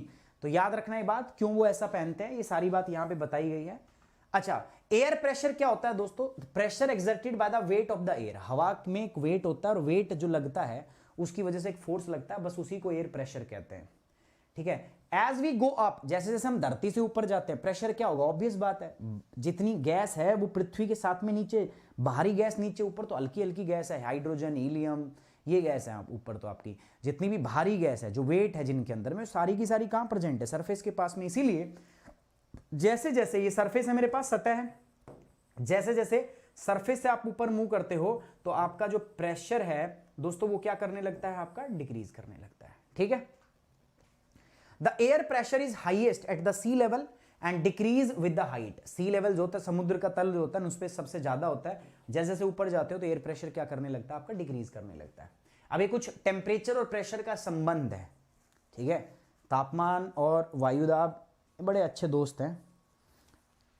एक लड़का है, दूसरा लड़की है, और लड़के लड़के के बीच में जैसे जैसी नोक झोंक होती रहती है, यहाँ भी ब्रेकअप और पैचअप होता रहता है, कहीं पे डायरेक्टली प्रोपोर्शनल, कहीं पे इनडायरेक्टली प्रोपोर्शनल। ट्रोपोस्फेयर के अंदर में दे आर इनवर्सली प्रोपोर्शनल। जो हमारा क्षोभ मंडल है, वायुमंडल का जो निचला हिस्सा है, उसमें क्या होता है, जैसे जैसे तापमान बढ़ाओगे हवा गर्म होगी, गर्म होकर हल्की होगी, हल्की होकर एक्सपैंड करेगी, फैलेगी। जैसे ही फैलेगी पर यूनिट एरिया क्या हो जाएगा, डिक्रीज हो जाएगा। सिंपल सी बात है। फैलने का मतलब क्या है, डेंसिटी कम हो गई। डेंसिटी कम मतलब मास पर यूनिट एरिया कम, है ना। मैं तो कहूं एक तो इतने इलाके में बहुत ज्यादा हवा और एक इतने इलाके में कम हवा हो, फैल गई हो हवा, तो प्रेशर भी क्या हो जाता है, घट जाता है। याद रखना, तापमान बढ़ाओगे प्रेशर घटेगा। तो यही रिलेशन है दोस्तों टेम्परेचर और प्रेशर की। हॉरिजॉन्टल डिस्ट्रीब्यूशन जो होता है ना एयर का, वर्टिकल तो हमने देख लिया भाई, नीचे से ऊपर जाएंगे प्रेशर डिक्रीज होगा। क्यों, क्योंकि ऊपर जाते हो तो वायु रहती नहीं है, सारी हवा नीचे ही प्रेजेंट होती है अपनी। ऊपर जा रहे हो तो क्या हो रहा है दोस्तों, आपका ऊपर जाते जाते हमारा प्रेशर डिक्रीज हो रहा है। साथ साथ हॉरिजॉन्टल देखते हैं। ठीक है, हॉरिजॉन्टल का मतलब क्या है, आपका जो धरातल के ऊपर होता है वो तापमान वायुदाब पे निर्भर करता है। ठीक है, याद रखना, वो ऑल्टीट्यूड के हिसाब से कर लिया हमने। हॉरिजॉन्टली देखें तो ये किस पर निर्भर करता है, आपका टेम्परेचर के ऊपर। और टेम्परेचर जो है इसके साथ इसका सासू बहू वाला रिश्ता है। हरियाणा में सासू और बहू का कुछ ऐसा रिश्ता होता है। ठीक है, ऐसे मैं समझा भी देता हूं, इसको बोलते हैं इनवर्सली प्रोपोर्शनल। क्यों ऐसा, देखो आजकल क्या है ना, थोड़ी जैसे मान लो कल को मैं अपना ही एग्जांपल लेता हूं, मेरी शादी होती है तो मम्मी जो है वो कम पढ़ी लिखी होंगी, ऑब्वियस बात है यार, है ना। मम्मी पहले स्कूल नहीं थे, फिर उन्होंने अपनी ज़िंदगी में यार पहले इतना अच्छा वो लाइफ नहीं थी, तो उन्होंने बहुत स्ट्रगल किया अपनी ज़िंदगी में, उन्हें हमें बनाने में बहुत मेहनत की है, तो वो नहीं पढ़े इतने, वो पढ़े लिखे नहीं हैं। लेकिन ऑब्वियस बात है उन्होंने मेहनत बहुत की है, बहुत दुख के दिन देखे होंगे, है ना। तो उनको एक उम्मीद होती है, आस होती है हमसे। ठीक है, उसके बाद में भाई अब मैं अपना एग्जाम्पल ही तुम्हारा लूंगा। ठीक है, उसके बाद तुम्हारी हो जाती है शादी। भाई मम्मी ने पाला पोसा है भाई, तो उम्मीद तो है ना कि आगे जाके तुम इनकी बात मानो। लेकिन अब होता क्या है, अब आ जाती है आपकी वाइफ, वो पढ़ी लिखी होती है, आजकल पढ़ी लिखी आती है, और हम बात मानने लगते हैं उसकी, और माननी भी चाहिए, पढ़ी लिखी है यार, सही से एडवाइस देगी। अब मान के चलो कल को घर में कोई कंफ्लिक्ट हो गया, कोई बात उठ रही है, ये नेचुरल है, स्वाभाविक है। 90% केस में ऐसा ही होता है। अगर तुम्हारी वाइफ ने बोल दिया कि नहीं ये काम ऐसे करते हैं, ऐसे करते हैं, 90% केस में क्या होता है, ये बहू ने बोल दिया ऐसे करते हैं, तो सासू क्या बोली, ऐसे कैसे, ऐसे करेंगे, तुझे क्या पता, कल आई है तू, तो मेरे को पता, मैं ही रहती हूं, क्या पता तेरे को, कुछ नहीं पता। ठीक है, तो कल आई है यहां पे, मैं इतने दिनों से हूं यहां पे, मुझे पता है कैसे काम सही करते हैं। कहती नहीं बेटा ऐसे नहीं करना, ऐसे करना है। जब ये कहेगी कि नहीं ऐसे कर लेते हैं, ये काम सही है, ये कहेगी बहू का गुलाम हो रहा है, ऐसे करना है। ठीक है, यही होता है कि नहीं होता, बताओ। ज्यादातर केस में यही होता है, मैंने तो देखा है। आप में से किसी की शादी हो रखी होगी तो लाइव एक्सपीरियंस भी किया होगा आप लोगों ने। ठीक है, या नहीं किया है, बताओ, किया कि नहीं किया। कई कह रहे हैं सर मन मन में, सर किया था पर बताए क्या। कई क्या सोच रहे पता है, सर अपनी बताओ ना। तो भाई मैं ये ना हो इसलिए अभी इस बारे में सोच ही नहीं रहा हूं मैं, ऐसा मेरे साथ ना हो, है ना। कोई इधर खींचे कोई इधर खींचे, ऐसा ना हो, इसलिए मैं चाहता हूं अभी जितने दिन बचा जा सके इस गंभीर भूकंप से बचा जाओ। ठीक है, ये बहुत हाई मैग्नीट्यूड का भूकंप होता है, बहुत ज्यादा प्रभावित करता है। नहीं होता है कि नहीं होता, ऐसे बताओ। माँ तुम्हारी कहेगी बेटा ये काम करते हैं, वाइफ कहेगी नहीं ऐसे कर, सुनो जी ऐसे, वाइफ होगी ना आपकी, पढ़ी लिखी आती है आजकल, तो क्या कहेगी, अरे सुनो ये काम ऐसे कर लेते हैं। मम्मी कहेगी तू आई है, काल की आई है यहाँ पे, हमें सिखाएगी तू, कल तो आई थी यहाँ पे। तो वो कहेगी नहीं ये काम ऐसे करना है। तो सासू बहू वाला रिश्ता है यहाँ पे, सास और बहू का। हरियाणा में सासू बहू कहते हैं यार, माफ करना, सासू बहू, सासू में कोई गाली नहीं दे रहा, लेकिन सास को सासू कहते हैं हरियाणा में, सास और बहू का रिश्ता है, इनवर्स प्रोपोर्शन, उल्टा काम होगा। वो भगवान ने कोई भाग सीधे कर दिए किसी आदमी के, तुमने पुराने जन्म में कोई कर्म कर रखा है अच्छा, तो भले ही डायरेक्टली प्रोपोर्शनल हो जाए। तो इनवर्सली प्रोपोर्शनल मतलब ये इधर जाएगा तो उधर जाएगा, वो उधर जाएगा तो इधर जाएगा, ठीक है, समझ में आई बात। तो अपना एटमॉस्फेयर में ऐसा ही होता है, ठीक है, डन है ना। अगर डन है तो कमेंट बॉक्स में ओके की रिपोर्ट कर दो, वीडियो को लाइक कर दो और शेयर कर दो। लाइक नहीं कर रहे हो तुम लोग, सजाए मौत। अगर लाइक नहीं करोगे तो ये घटना तुम्हारे साथ होगी, श्राप दे दूंगा मैं। गुरु का श्राप देखो सही जाता है। मजाक कर रहा हूँ, सीरियस मत लेना, मैं मजाक मजाक में बहुत कुछ कह देता हूँ। मेरा सभी को आशीष है यार, ठीक है, मेरी शुभकामनाएं सबके साथ हैं, ठीक है, कि भगवान आपको अच्छी जगह पे ले जाए, है ना। मैंने कभी जिंदगी में पुण्य किया हो, ऐसा किया नहीं, कोई किया हो तो वो भी तुम्हें लग जाए, तुम्हारा सिलेक्शन हो जाए। सो दोस्तों, हॉरिजॉन्टली डिस्ट्रीब्यूशन जो एयर है वो किस पे डिपेंड करता है आपका दोस्तों, टेम्परेचर और प्रेशर आपस में रिलेट करते हैं। जैसे जैसे आपका टेम्परेचर हाई होगा, देखो तापमान बढ़ेगा, हवा क्या करेगी, गर्म होके क्या करेगी, हवा ऊपर उठने लगेगी। अब ऊपर उठ रही है हवा, इसका मतलब क्या होगा, हवा ऊपर उठ रही है, मतलब दबाव है ही नहीं, दबाव है ही नहीं। वही बात होता है ना कि सासू बहू वाली बात फिर आ जाओ। ये ऊपर उठ रही है तो क्या कहेगी, दबाव है ही नहीं, छूट दे रखी है इसको, तो पूरी पूरी बिगाड़ रखा है, प्रेशर ही नहीं है इसके ऊपर। तो इस केस में क्या हो जाएगा, प्रेशर लो, और इसका टेम्परेचर क्या हो जाएगा आपका दोस्तों, ये, ठीक है, ऐसे होता है ना ऐसा। ये तो खुली छूट दे रखी, दबाव ही नहीं है इसके ऊपर, तो है ना। तो जब ऊपर उठेगी दैट मीन्स दबाव नहीं है, हाइट ऊपर जा रही, दबाव नहीं है। तो इसमें क्या होता है कि प्रेशर कैसा है दोस्तों, लो। प्रेशर लो का मतलब आदमी कुछ कहता ही नहीं है, उसका हस्बैंड कुछ कहता नहीं है, वो माँ को लग रहा है कि उड़ रही है तो ऊपर जा रही है, दबाव ही नहीं है इस पर, प्रेशर लो है, प्रेशर ही नहीं है। साथ साथ में ऐसे ही जो लो प्रेशर होता है उसमें क्या होता है बताओ, इसमें क्लाउडी स्काई होता है, बादल होते हैं आसमान में, साथ साथ में वेट वेदर होता है, रोना पीटना चलता रहता है ना। वो अगर उसने बेचारे ने कुछ कह दिया, इधर लड़ाई झगड़ा हो जाएगा, चार आंसू इधर से, गंगा जमुना इधर से बहेगी, माँ को कुछ कह दिया तो उधर भी कलेश होना है, ठीक है। तो वेट वेदर रहता है, बादल छाए रहते हैं, घने कोहराम के बादल, इधर गया तो इधर कुआं, इधर गया तो खाई है, बादल छाए रहते हैं बीच में। कोई शादीशुदा ही मेरी बातों को बहुत अच्छे समझ पा रहा होगा, रिलेट कर पा रहा होगा, पता है, वो बहुत खुश हो रहा होगा, अजी सर जी कौन सी दुखती नस पकड़ी आज आपने, ठीक है। और इधर देखें तो क्या है दोस्तों, आपका वेट वेदर है, मतलब बारिश वारिश हो सकती है यहाँ पे कभी भी। दूसरी ओर अगर हम बात करते हैं टेम्परेचर क्या है दोस्तों, कम है, तो एयर क्या करेगी, ठंडी होगी, ठंडी होकर वो नीचे बैठेगी, नीचे बैठेगी तो क्या होगा, प्रेशर ज्यादा है, तो क्या है, प्रेशर ज्यादा है, ठीक है। और ज्यादा प्रेशर जब हाई नीचे बैठती है, जब हाई प्रेशर के अंदर में आपका जो है नीचे हवा बैठती है, तो याद रखना क्लियर होता है आसमान, साथ साथ में सूरज दिखाई देता है, सनी स्काई होता है, ये बात आपको याद रखनी है, ठीक है। एक बात तो पता ही होगा दोस्तों आप सभी को, हवा जो है वो हमेशा हाई प्रेशर से किधर की तरफ मूव करती है दोस्तों, wind always blow from high pressure to low pressure. जो विंड है वो हमेशा क्या करती है आपका दोस्तों, हाई प्रेशर से लो प्रेशर की ओर मूव करती है। Are you getting my point, समझ में आ रहा है? तो ओके की रिपोर्ट चाहिए मुझे सभी लोगों से, नहीं में आ रहा तो बता दो। मेरा एक्सपीरियंस नहीं, मैं सजाए मौत दे दूंगा तुम्हें, मेरा कोई एक्सपीरियंस नहीं है, मैं तो दूसरों सीख सीख के पंडित बन रखा हूं, ठीक है। मेरे साथ के सबकी शादी हो रखी है, पता है, वो बताते रहते हैं अपने दुख ऐसे ऐसे ना, ऐसे ऐसे। मैं कहता हूँ भाई है सही है मगा भाई, तो कहते हैं अरे यार कहाँ सही है, ऐसे ऐसे आप मतलब दुख, पहले उनको ऐसे बताएंगे नहीं, फिर उनको थोड़ा थोड़ा लेके आना पड़ता है उस जोन में, अरे अरे ऐसा, अरे भाई, फिर आएंगे धीरे धीरे, मतलब दुखती नस वो धीरे धीरे दबानी पड़ती है। आगे बात करते हैं दोस्तों हवा। हमने क्या देख लिया, तापमान, अब देखेंगे हवा। दोस्तों हवा जो होती है वो बेसिकली 3 प्रकार की होती है। कौन कौन सी सर? पहली हवा बताओ। पहली हवा होती है परमानेंट विंड।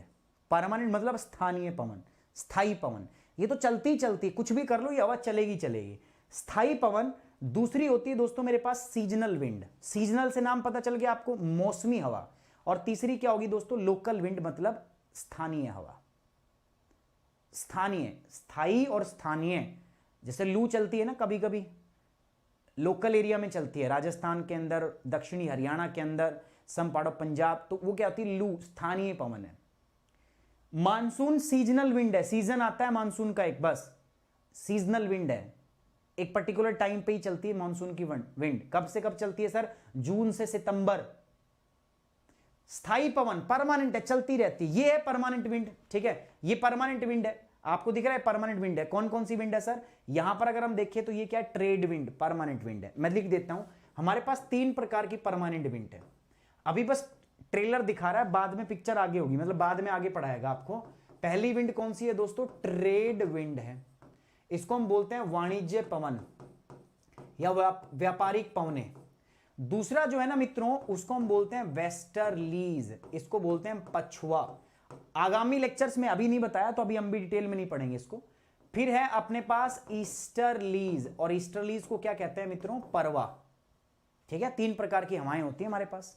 इसके बाद मानसून विंड है, ठीक है। इसके बाद क्या है अपने पास दोस्तों? Monsoon wind. तो 3 प्रकार की विंड होती है, ठीक है, याद रखना हमेशा। और नेक्स्ट है लास्ट में, तो मानसून वाली जो हवा है, मानसूनी पवने, ये कब चलती है? एक सीजन में चलती है। कब से कब तक आपका? ये चलती है दोस्तों जून से लेकर सितंबर। अब आती है लोकल विंड। सर ये स्थानीय इलाकों में चलती है, लोकल है, जैसे लू होगी, क्या है? स्थानीय विंड है। ऐसी बहुत सारी दुनिया में है, पंपेरो, ठीक है, ऐसी दुनिया में लेवांतर, ठीक है, गिबली, बहुत सारी लोकल विंड है, ठीक है। लोकल विंड के ऊपर एक सवाल, एक टॉपिक जो है वो आपका वैसे हो भी रखा है। आप जाओगे ना, आप अपने इसी चैनल पे देखोगे, मिल जाएगा, एक बार सर्च करना local wind by Sumit sir, ठीक है, आपको पता चल जाएगा। डॉक्टर हवा, ठीक है, सब मैंने कराई हुई है, तो देख लेना एक बार। नहीं होगा तो मैं फटाफट दोबारा करा दूंगा, कोई टेंशन नहीं है। अब अगला पूछता है सर टाइप ऑफ रेनफॉल। देखो जो हवा होती है ना हमारी, हवा में क्या होती है? नमी, मॉइस्चर, जिसको हम बोलते हैं ह्यूमिडिटी। समझना मेरी बात को, मैं क्या कह रहा हूं। 2 चीजें हैं, मैं आपको समझाऊंगा। देखो क्या क्या होता है। मेरे पास क्या है? वाटर, पानी है। इस पानी को मैं गर्म कर रहा हूं, प्लस डेल्टा दे रहा हूं। ये पानी किस में बदल जाएगा मित्रों? वेपर के अंदर, वाष्प, ठीक है। अब मैं इसी में से माइनस डेल्टा कर दूंगा, ये किस में बदल जाएगा? दोबारा वाटर में। 2 प्रोसेस हो रही है मेरे पास। पहली कौन सी? ये, इसको हम बोलते हैं आपका वाष्पीकरण। दूसरी हो रही है ये प्रोसेस, जिसको हम क्या बोलते हैं दोस्तों? इसको हम बोलते हैं आपका संघनन। हिंदी में बताएं, इंग्लिश में देख लिया, इंग्लिश में बोलते हैं इसको इवेपोरेशन, और इसको क्या बोलते हैं दोस्तों? कंडेंसेशन। कंडेंसेशन कब होता है? देखो हवा के अंदर में जो नमी होती है ना, जो मॉइस्चर होता है, कितना होता है? मॉइस्चर कह दो या वेपर कह दो, जितना मिला होता है उसी को हम बोलते हैं ह्यूमिडिटी, आर्द्रता। हवा नीचे होती है सतह के साथ, सतह से क्या होता है? ये सरफेस है। नीचे क्या होता है? तापमान ज्यादा होता है सतह पे, तो इवेपोरेशन होता है। इवेपोरेशन होता है तो हवा क्या करेगी दोस्तों? हवा जो है ये इसको लेके ऊपर उठेगी, नमी को लेके ऊपर उठेगी। अब देखो ऊपर जा रही है विंड, तो हीट सोर्स से ऊपर जा रही है, तो जैसे जैसे ऊपर जाएगी हवा क्या होने लगी? ठंडी, ठंडी होने लगी। यहां पर विंड क्या थी? वार्म। भाई यहां विंड क्या थी? गर्म थी, वार्म विंड थी। ऊपर क्या होगी दोस्तों? कूल। तापमान कम होगा, तापमान कम होगा तो वेपर किस में बदलेगा दोस्तों? दोबारा से वाटर में। अब ये प्रोसेस बहुत बड़ा होता है, बट मैं शॉर्ट में बता रहा हूं। अब इसको बोलते हैं कंडेंसेशन। जब ऐसा होता है तो क्या होती है? रेनफॉल। जब ऐसा होता है ठंडी हो जाती है, तो इसके अंदर में जितना भी मॉइस्चर आपका प्रेजेंट होता है वो बादल के रूप में बन जाता है। ये बादल बन जाता है, क्लाउड, ठीक है। अभी इतना ही बताऊंगा, ज्यादा डिटेल में आगे पढ़ेंगे। और यहां से क्या होने लगती है? बारिश। ये बारिश 3 प्रकार की होती है। जब जब हवा ऊपर उठती है तो ऊपर उठ के हवा बारिश करती है। हवा 3 प्रकार से बारिश करती है। जो पहली बारिश होती है उसको बोलते हैं कन्वेक्शनल रेनफॉल। समझ लो मेरी बात, इसको क्या बोलते हैं दोस्तों? कन्वेक्शन। अभी थोड़ी देर पहले पढ़ाया था, इसको बोलते हैं संवहनीय वर्षा। याद है? अरे क्या पढ़ाया था? अभी थोड़ी देर पहले नहीं पढ़ाया था? हवा गर्म होती है, ऊपर उठती है। देखो ये रही, हवा गर्म होगी, ऊपर उठेगी, ऊपर उठ के क्या बना देगी? बादल, ठीक है। और बादल बना के क्या कर देगी? वर्षा। हो गया। हवा ऊपर उठनी चाहिए, बारिश हो जाएगी। याद रखो शॉर्टकट, जब जब हवा ऊपर उठेगी बारिश करेगी। दूसरा ओरोग्राफिक। ओरोग्राफिक का मतलब क्या है? पर्वतीय वर्षा। पर्वतीय वर्षा में क्या है? हवा वर्षा पर्वत के कारण होती। कैसे? देखो जब जब विंड ऐसे पर्वत पे चढ़ती है तो चढ़ती है तो क्या हो रही है? हाइट बढ़ रही है, और जैसे जैसे हाइट बढ़ेगी तापमान घटेगा। देखो केस एक ही है। पहला क्या है? हाइट इंक्रीज होगी, हाइट इंक्रीज होगी, टेम्परेचर क्या होगा? डिक्रीज होगा, सब में, तीनों में। और टेम्परेचर डिक्रीज होगा तो क्या होगा? जो वेपर है वो किस में बदलेगा? वाटर में। और इसी को हम क्या बोलते हैं? कंडेंसेशन, ठीक है। कंडेंसेशन मतलब यही हो रही है वर्षा। अब वैसे तो ये वर्षा इतनी आसान नहीं है, दो प्रकार का होता है, adiabatic condensation, diabetic condensation, but आपकी इस एनसीईआरटी में नहीं कराया तो हम उसको कवर भी नहीं करेंगे, आगे आने वाली एनसीईआरटीज में कवर होगा, इतना ही देखेंगे क्योंकि देखो बेसिक्स पार्ट चल रहा है। फिर आता है साइक्लोनिक रेनफॉल, साइक्लोन से जो होती है, किससे होती है? साइक्लोन। तो साइक्लोन से जो बारिश होती है वो कैसे होती है दोस्तों? ये साइक्लोन है। देखो साइक्लोन में क्या होता है, दो अलग अलग प्रकार की हवाएं आपस में मिलती हैं। एक तो ये थी, ठीक है, ऐसा करते हैं, दो अलग अलग प्रकार की हवाओं को मिलाते हैं। एक थी मेरे पास ये गर्म हवा, दूसरी थी मेरे पास ठंडी हवा, आपस में मिली। प्लस वाले बच्चों को आज ही पढ़ाया है मैंने, फ्रंट से बारिश जो होती है साइक्लोनिक रेनफॉल, जहां पर ये मिलती है ना उस जगह को बोलते हैं फ्रंट। अब हिंदी में पूछोगे आप, मुझे पता है लेकिन मैं पहले ही बता दूंगा, वाताग्र। फ्रंट को क्या बोलते हैं? वाताग्र। जहां ये वाताग्र बनेगा ठीक उसके ऊपर क्या बनेगा? बादल। और जैसे ही बादल बन जाएगा झमाझम चल छैया छैया, रेनफॉल हो जाएगी वहीं पे, ठीक है, वहीं पे क्या हो जाएगा guys? Rainfall. So these are the three different type of the rainfall, संवहनीय वर्षा, कन्वेक्शनल रेनफॉल, पर्वतीय वर्षा, orographic rainfall, and the last one is the cyclonic rainfall, जिसको हम क्या बोलेंगे? चक्रवातीय वर्षा। मेरे हिसाब से कोई दिक्कत होनी चाहिए, Hindi as well as English. दिक्कत है तो बताओ कमेंट बॉक्स में, नहीं होगी मुझे पता है। ओके की रिपोर्ट कर दो सारे के सारे बच्चे, ठीक है, ओके की रिपोर्ट कर दो, डन है ना? देखो वीडियो लाइक करनी है, शेयर करना, और जो भी चैनल पे नया है सभी को मां कसम है चैनल को सब्सक्राइब जरूर करके जाना है, और लाइक भी करना है वीडियो को, बिना लाइक किए कोई नहीं जाएगा। डन करोगे? ठीक है ना? चलो, सो ये हो गया रेनफॉल। देखो एक बात और याद रखना, एक बात, सब कुछ भूल जाना लेकिन एक बात याद रखना, मेरा नाम है चौधरी साहब और मेरा कोड क्या है? सुमित, सुमित 10। ये इतनी सी बात याद रखना, जब भी, मैं आई नहीं कह रहा आज ही करो, जब भी आप अनअकैडमी के ज्वाइन करो तो आपको रेफरल कोड क्या यूज करना है? सुमित 10, क्योंकि सुमित 10 जो है ना ये खास है और बाकी सब, सुमित 10 खास है और बाकी सब समझदार हो आप लोग, है ना? क्या लिखना है समझ जाओ। तो जब भी आप अनअकैडमी ज्वाइन करोगे दोस्तों, you just have to use the code Sumit 10। मजाक कर रहा हूं, ऐसे ही मेरी आदत है मजाक करने की। सुमित 10 कोड आप यूज करोगे अनअकैडमी के लिए, है ना? और इससे पहले मैं आपको एक बात और बता देता हूं, वेदर को मापने के अलग अलग इंस्ट्रूमेंट है। जैसे तापमान को मापने के लिए हम थर्मोमीटर का यूज करते हैं, ठीक है, वो है सीमा दीदी तापमान माप रही है थर्मोमीटर का इस्तेमाल करके, बोल रही है कि इसका उपयोग करते हैं तापमान मापने के लिए। तापमान मापने के लिए ये बैरोमीटर है, इसका इस्तेमाल कर रहे हैं दोस्तों किसके लिए? एटमॉस्फेरिक प्रेशर मापने के लिए। ये रेन गेज है जिससे आपकी रेनफॉल मापा जाता है, और ये विंड वेन है जहां से हवा मापी जाती है। याद रखना, मान लो हवा ऐसे चल रही है ना, तो हवा की ये दिशा वो लेते हैं जहां से हवा आ रही है, ना कि जहां जा रही है। मतलब अगर मैं देखूं हवा की दिशा क्या होगी, अगर ऐसे हवा चल रही है तो नॉर्थ साउथ वेस्ट ईस्ट, हवा क्या होगी? North east. अगर ऐसे हवा चल रही है ना तो इसको हम ये नहीं बोलेंगे कि साउथ की तरफ जा रही, साउथ सदरली हवा है, नहीं, हम बोलेंगे नॉर्दर्नली हवा है, नॉर्थ से आ रही, उत्तरी हवा है, उत्तरी। तो हवा की दिशा वहां से लेते हैं जहां से वो चल रही होती है। दोस्तों आप मेरे साथ बेहतरीन कोर्स करने के लिए बिना थके बिना रुके और इसी प्रकार हंसते हंसते पढ़ने के लिए आप मेरे साथ जुड़ सकते हो। कहां पर? अनअकैडमी पर। अनअकैडमी पर मेरे कोर्स प्लस कोर्स जो है वो लाइव हैं, आपको जुड़ना है दोस्तों। तो उसके लिए आपको सुमित 10 रेफरल कोड का इस्तेमाल करना है। फटाफट जाओ अनअकैडमी की ऐप डाउनलोड कर लो। यहां पर हम जीएस, यहां पर हम ऑप्शनल और यहां पर हम दोनों यानी कि कॉम्बो की तैयारी में करा रहा हूं आपको दोस्तों। किसी को समझ ना आए तो मुझे मेल कर लो, ठीक है, मेरी मेल आईडी आपको पता होगी, आपस में ले लो, मेल कर लो। और याद रहे कोड क्या रहेगा, सिर्फ कोड याद रखना है सुमित 10। कोई कुछ भी कहे ना, सुमित 10 कोड ही लगाना है, इसमें मैक्सिमम डिस्काउंट मिलेगा आपको और मेरा गाइडेंस। हम दो प्रकार के कोर्स देते हैं आपको, प्लस और आइकॉनिक। प्लस में पढ़ाया जाता है, आइकॉनिक में आपको एक एक्स्ट्रा मेंटर भी मिलता है। ये प्लस के चार्ज हैं 1 साल 2 साल 3 साल, लेकिन जब आप मेरा कोड लगाओगे तो ये कोर्स आपको मिलेगा विद मैक्सिमम डिस्काउंट 44,000 रुपए, ये लगभग 64,000 रुपए, लगभग 80,000 रुपए में मिल जाएगा, ठीक है। 3 साल 80,000 रुपए घर बैठ के। दोस्तों सोचो यार कितनी बढ़िया चीज है, मेरे हिसाब से बहुत अच्छी चीज है, बाकी आपकी इच्छा है। साथ साथ हम प्लस के साथ आइकॉनिक भी दे रहे हैं, जिसमें एक पर्सनल मेंटर होगा, daily answer writing practice, study plan करेंगे, आपका फीडबैक होगा पर्सनलाइज।